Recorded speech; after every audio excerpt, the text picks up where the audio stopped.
Boy, thank you very much for that. All right, to talk about the military support for Ukraine, let's bring in Jaroslaw Strozyk, who joins me now from the Polish city of Wrocław. He's an adjunct professor at the University of Wrocław. He previously served as director of analysis at the Polish Military Intelligence Service and was the deputy intelligence director at NATO headquarters in Brussels. General, good to talk to you. I talked about it with our correspondent Rahul just a moment ago, and Ubay briefly mentioned as well. What do you think, in your opinion, is the main priority for Ukraine's military at this stage of the conflict? I mean, is it boosting the country's air defense so as to prevent attacks on the country's critical infrastructure, or is it getting more modern tanks and land armaments to sort of push back or halt any Russian advance?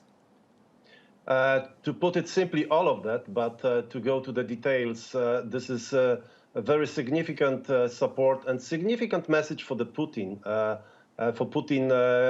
as a constant and mid to long-term commitment of the West. That is very much needed, especially today with the weather, which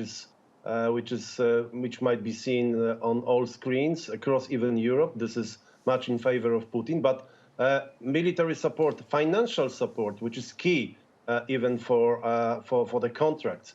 But this mid-term to long-term support is very much needed. As for the details of the support, air defense is key, of course, but we have to keep also the pace of support within guided missiles, within howitzers, even tanks. And let's start to think about the aircraft. This is something taboo, but let's talk about that.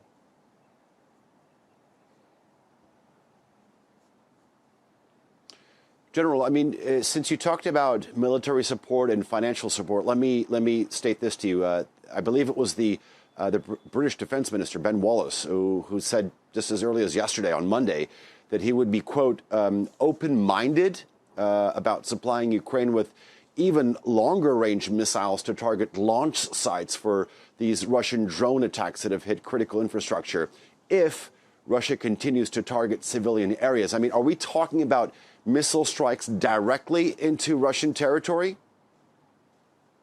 Why not? This is something which is progressing. Even a couple months ago or 8 months ago, we were not able to discuss even HIMARS or those rockets could be or artillery range within 50 to 70 kilometers. So we might discuss also these issues, and pure military targets in Russia could be targeted, as it was the case with the Air Force base with strategic bombers. So I wouldn't exclude anything.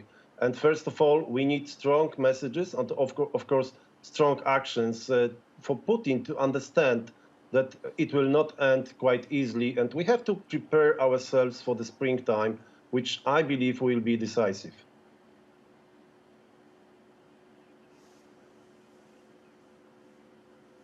Okay.